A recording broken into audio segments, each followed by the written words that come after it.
The broadcast is now starting. All attendees are in listen-only mode. Well, hello, everybody. This is Debbie Qaqish. I'm the Vice President of Strategic Services for TPG, and I'd like to welcome everybody to today's webinar entitled Mapping the Customer Journey. So I'm very excited because joining me today is Angela Sanders. So Angela, tell us a little bit about yourself.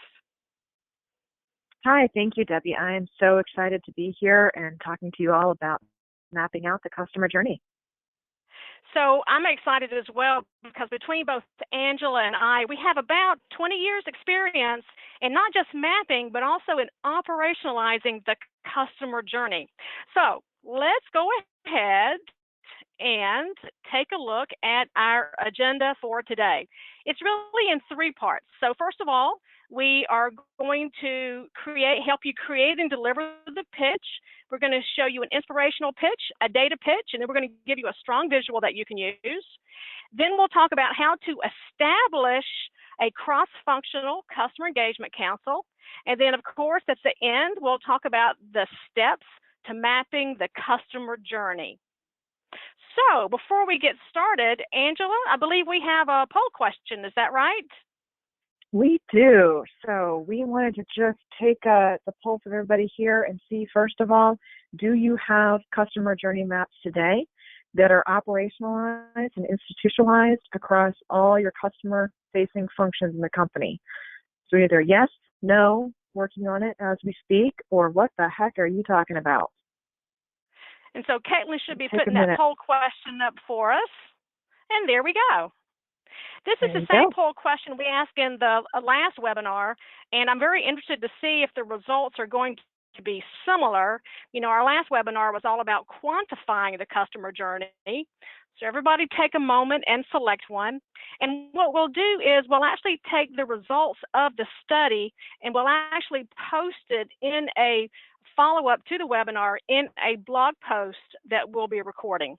And I do think this is a really interesting question. I think some of the latest results that I've seen, less than 50% of companies actually have customer journey maps, and probably even less than that have actually been fully operationalized and institutionalized.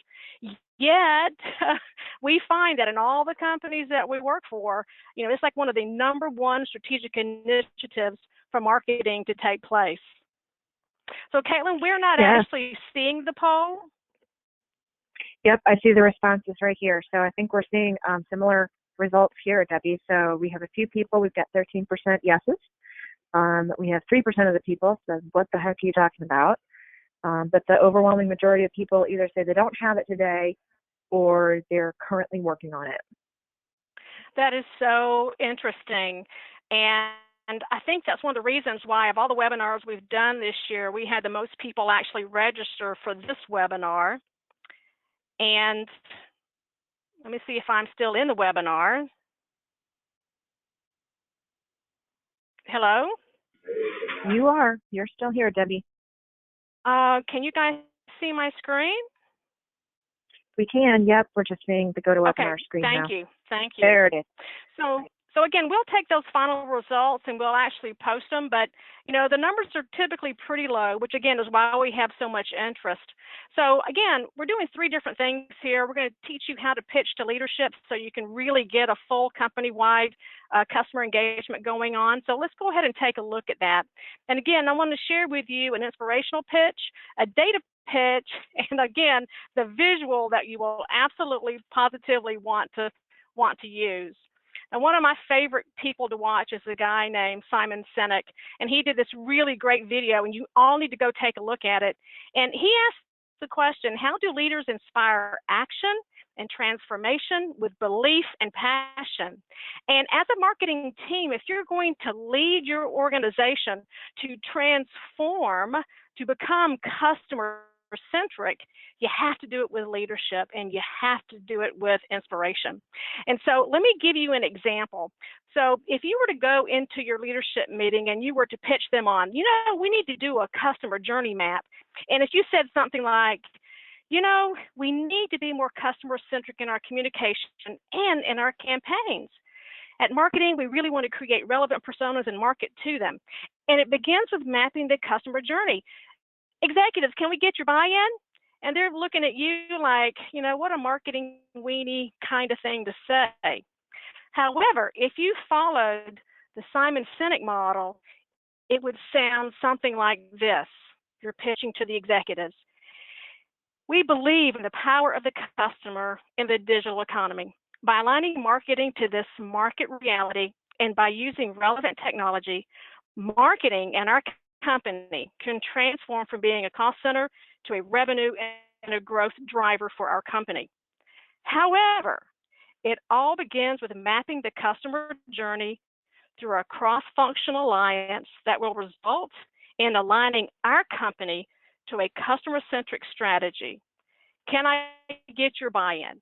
So you can kind of see the difference right away. If you take that more customer-oriented approach, if you can inspire action and transformation, you have to do it through your belief and through your passion as the marketing organization.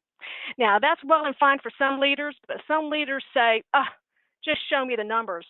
So we've put together a very busy slide for you that has lots of data for those executives who need to be convinced this way. So who owns it? Why are they doing it? Who is doing it? And does it pay off? And just take a look at some of the metrics that are here. In particular, let me draw your attention to, does customer experience pay off? And I've got two metrics for you here. You can see in the graph that when companies take a customer-centric approach, they improve customer retention by 42%, they improve customer satisfaction by 33%, and they increase cross-selling and upselling by 32%. In addition, 84% of organizations working to improve CX report an increase in revenue. So when you take a look at those kinds of numbers, for that executive team who needs to know the data, the numbers behind it, there is a wealth of research out there, as you can see from this page. So the last thing, if you're going to pitch to your executive team around how to do a company-wide customer journey mapping engagement, is you have to give them a really, really good picture. And so we have two graphics on here. The left is what I call our old world, and that's the marketing world that's kind of led by the funnel-centric view of the world. But because we live in a customer engagement economy, it's really this infinity loop on the right that really is the best representation of what marketing should be doing and how you create one customer journey. And we've shown this loop type graphic to many executives, and they get it almost instantly. So as you're pitching executives, you can use inspiration, you can use data, and you can use visuals to help them understand why it's critical, not just for marketing, but also for your organization. Now, Angela, let's talk about establishing the Cross-Functional Customer Engagement Council. Sure. So now you've got your leadership team is on board. So now you actually have to do the work. So the first step in doing that is establish this cross-functional team of people that are actually going to help you map out that journey and operationalize it. So let's talk about the why, the who, and the what. So first of all, why do you need a council? So you do not want to be doing this exercise in a vacuum. You want a team of people that you pull together and get all those different perspectives. So there are a lot of customer-facing people in your company, most likely, and they're all going to have experiences and different perspectives that they can bring to the table. So you cannot do this alone, and you really shouldn't be doing this by yourself. You need that team. It's dangerous. You're right. It's dangerous. Yeah. If as a marketing team, if you're trying to do this alone, let me just slap your hands right now and tell you that's not the way to go. It is not. You need lots of people. So who do you need?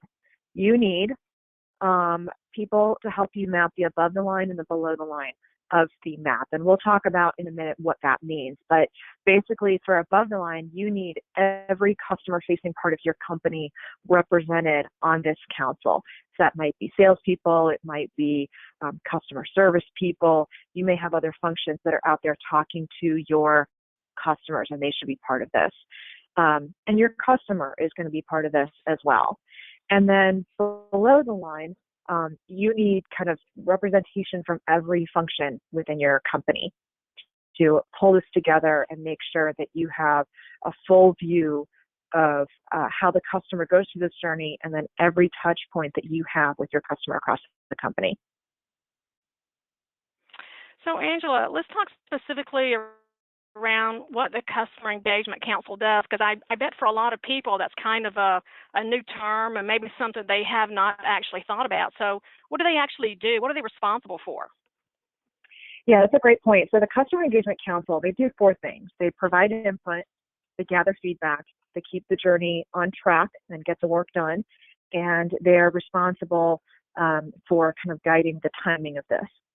So in terms of providing input, they're going to share the expertise from their client interactions, but also from their functional area on how the company relates to the customer journey. So they bring different insights from different parts of their experiences. And then they're gathering feedback from the customers to validate the journey. And we'll talk a little bit more about that in a few minutes. But you actually need to go back out to your customers once you think you have it mapped out and check with them to make sure that you got that right. And then somebody's got to keep the journey on track, right? There's a lot of work to be done here. And so you've got to guide that through completion. And the work is never actually done. You're going to do a process of continuous validation and improvement over time. So you need that council together to make sure that it keeps you on track. So like we said, this is not an overnight process. It can take 3+ months just to map your initial journey, get it validated, get it aligned with every part of your organization. And then after that, you're going to go through a process of continuous improvement. And you know what's so great about the Customer Engagement Council is, number one, when you set one up, you get a company-wide view. So the whole idea of customer journey mapping gets elevated. And then you have a cross-functional team that become advocates for the value of mapping the customer journey. So we have seen in companies that engage something to this Customer Engagement Council, they're much more successful with the mapping, and they're a lot more successful in operationalizing those actual journeys. So let's step over and take a look at some of the steps that Angela and I want to talk to you about when it comes to mapping the customer journey. And we'll talk about 3 things: above the line, below the line activities, and 4 major steps in any good customer journey map. So this is a slide I'm quite passionate about. And this says that mapping the journey begins by understanding above and below the line activities. Now, I've been mapping customer journeys probably since about 1998. And in those years, I was actually doing it with the sales team. Marketing was not quite involved like they are today. But what I see a lot of companies do absolutely wrong is they mix and mingle what your company needs to do to optimize the journey and what the customer is actually experiencing. And so above the line activities are everything the customer does, sees, and experiences, and it's expressed 100% from a customer perspective. You have to keep this absolutely pure to have an effective customer map. And then the below the line activities is everything that you need to do to support and optimize that customer journey. It's stakeholder roles and responsibilities. It's the key processes. It's the technology infrastructure. It's the data, communication, collaboration, and continuous improvement.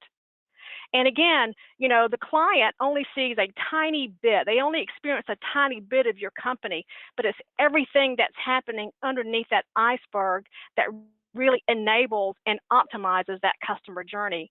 So as you go into mapping, keep this above the line and below the line set of activities in mind. So Angela, tell us about how we would, what the steps are to actually map a customer journey. Yep. So there's 4 major steps. I would say they're easy steps, but there's a lot here. There's a lot of meat under each one. So there's 4 steps. It starts with building the draft journey, and then you validate it. Then you have to operationalize that journey, and then you're in an ongoing continuous improvement mode. Now, I will say that if I were looking at this for the first time, I would think, wow, that's pretty light. So I imagine there's a lot of detail behind each of these statements. There really is. And each one of these, it takes a lot of people people and a lot of time and a lot of thought to go into this. So if you just start with building the draft journey, there's a lot of, different journeys out there, but we have a nice, baseline that you can start with, and then you can adjust it from that baseline. So sometimes it's helpful to start with maybe a half day or a day long workshop where you bring your council together and just from an internal standpoint, really start to think about the journey that your customer goes through. And you have to think about it from their standpoint. You want to be able to, as Debbie said, you have to be able to express it in their terms. What are they thinking? What are they doing? What are they experiencing at that point? Angela, starting with the baseline, and this will be something that might help everybody. So again, I've been mapping these customer journeys since around 1998. And I will tell you, the magic number is 7 plus or minus 2. And that means that most customer journeys are going to be somewhere between 5 and 9 stages. And there's really not a lot of variation in those stages, which is why we suggest start with a baseline. We have a baseline. It's the TPG1 model that we showed earlier. It's the loop. But, any baseline will help you because, again, there's only so many answers to the number of stages and what those stages are called. Yeah. Now let's talk about socialize. Go ahead. Sorry, I was going to say you want to make sure that you are doing both an above the line and below the line description here. So it's helpful to start with above the line so that you're putting everything in client terms first so you can understand what they're doing. And then you can talk about what do you do to support that from an internal perspective. Angela, we've seen some groups really struggle to put themselves into the shoes of the customer, whereas other groups kind of do it easily. But just take your best guess at this stage, because again, this is totally an internally focused step that you're taking. So what's the next step? Yep. So then the next step is you want to validate that journey that you came up with. So you took your best guess, you have a baseline. Now you need to go out and really talk to your customers and see if it actually is true. So you want to either do some substantial focus groups or interviews to start getting that feedback. And once you get that, you're going to have to absorb that, socialize that document and feedback back into your journey. And it might be an iterative process. You may need to go through that a few times if you have a lot of changes. Go back out again and make sure that you're validating and that this is correct. This is what your customers are going through. I'm going to make a bet with everybody on the live call today and everyone who listens to this on demand. I bet that 80% of you will not take this step. I bet that 80% of you will not go out and actually talk to customers. And I don't know why this happens, but we see it time and time and time again. Yet for marketers, it is the single most powerful step that you can take, because once you go out and talk to customers, it's not you telling the rest of the organization what it needs to be. You have the voice of the customer. You have their comments. You know exactly what they want, and that begins your journey to becoming the expert on the customer. So this is a very, very important step. And Angela, what about operationalizing the journey? Yeah, so once you have this all validated, this is the right journey for your customers. Now you have to take a real hard look at everything that you do, all of your infrastructure, all of your processes, everybody's roles and responsibility, the data you have, metrics, reporting, and it all needs to align back to your journey. So you may find that in some areas you've done a pretty good job of aligning to your customer, and in other areas you might need to make some significant changes in what you're doing, and that can take a little bit of time, but you want to make sure that you just incrementally improve what you're doing and continue to get it aligned to how your customer is actually experiencing their process. So let me add another couple of comments to that. And so these items that we have and operationalize the journey, you need to be thinking about these things in the first step, and that's building the draft.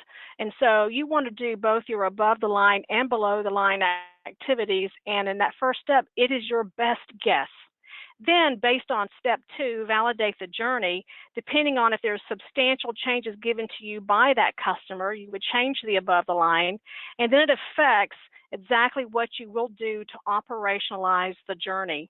And especially around building a customer-centric infrastructure, a technical infrastructure, there is a huge move in marketing today to take a look at the MarTech stack, and for those companies who are pivoting toward a customer focus, to really think about what do we need to do to build that customer-centric infrastructure. That's a really stay, and it's the engine for analyzing. And then the last step, Ange? Yep. So it's important that once you get this done, it's not something you put on a shelf and leave. You want a process of continuous improvement. So, at least every 6 months, you want to regroup and revalidate, make sure that there's not something that has changed in how your customer is going through their journey. And anytime that you are introducing new processes and technology, you want to make sure that you go back and align that against your journey as you go. And I think this is something, again, it's one of those steps that I think a lot of marketers forget. The customer journey is not a set it and forget it. You do want to set it for a certain amount of time because you do want to be gathering data and so that you can measure and you can optimize that customer journey experience. But it does need to be updated at least every 6 months. And the other thing that I would say about the customer journey is if you take a look at this is a new competency that is required. More and more, we're seeing the CMO actually lead the customer centricity that's going on in the company, and your ability as a marketing team to help lead this, to build this journey, to operationalize that journey is going to be the difference between you winning and you losing in the market. This is the kind of capability that creates a competitive differentiation for your company, and it's being handed to marketing almost on a silver platter because it really makes sense that marketing is leading this initiative with the Customer Engagement Council. Angela, we have some next steps? We do. So again, I could say this was 5 easy next steps, but it's really not. It's going to take some time to get through. But going back to the beginning, Debbie showed you some ways that you can pitch your leadership and get that executive engagement to start with. And then once you've secured that, you can put together your cross-functional team, set up your council, and then you start to map the journey, you operationalize the journey, and then once you get to that point, you're in a period of continuous improvement from there on out. So and one of the things that I like is that you have to measure. And so, for example, we've got, plan your leadership pitch, whether it's going to be an inspirational pitch or a data pitch or what kind of visuals you're going to use, but you need to measure the level of executive engagement. And I can't say enough about how important that particular item is, because if you do not have executive buy-in, you will be pushing water up a hill when it comes to mapping the customer journey. So there's all kinds of measures of level of customer engagement, of executive engagement. You want to see them taking action, not just talking about it. And if you can see that action, then and only then are you going to have a successful customer engagement initiative in your organization. Okay, Angela, so we have about 5 minutes left, and we've got our producer, Caitlin, on the call. Caitlin, do we have any questions? We do. There's a question right now that says, what does the journey look like? Is there a template we could use?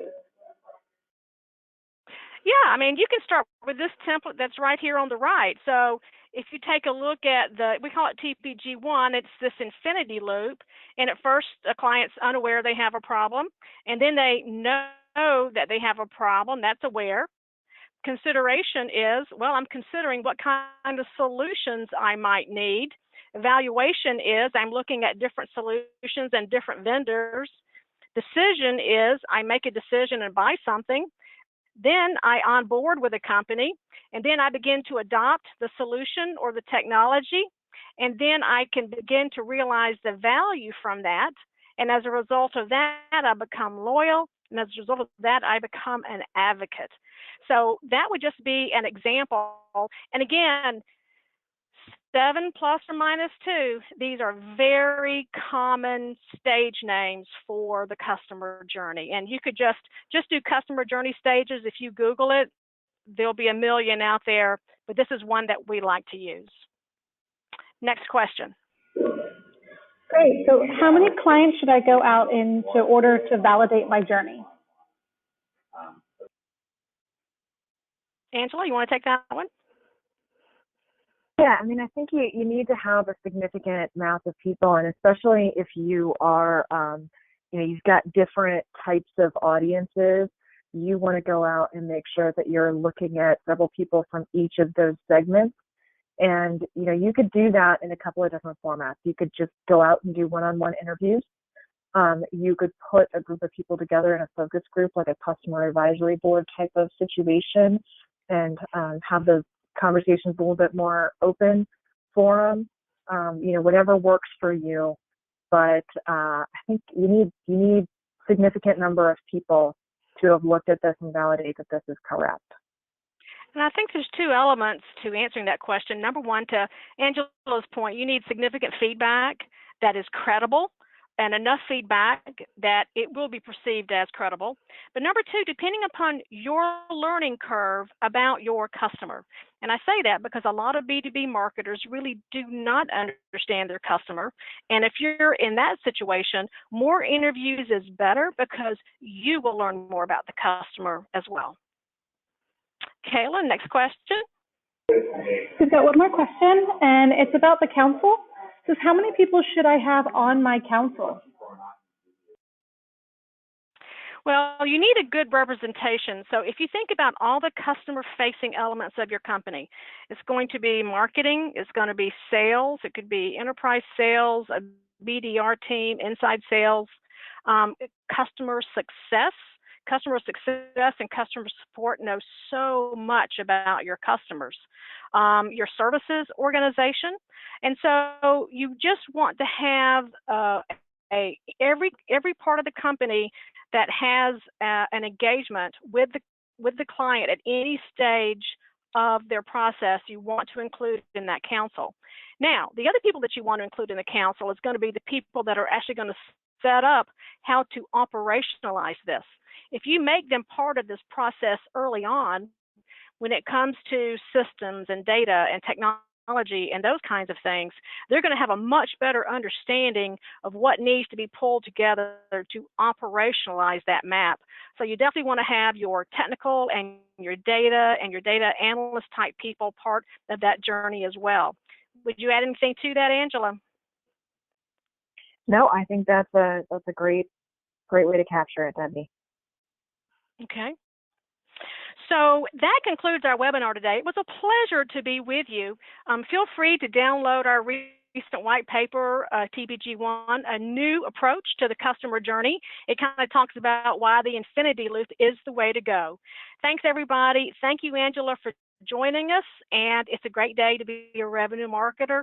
See you next time. Thank you.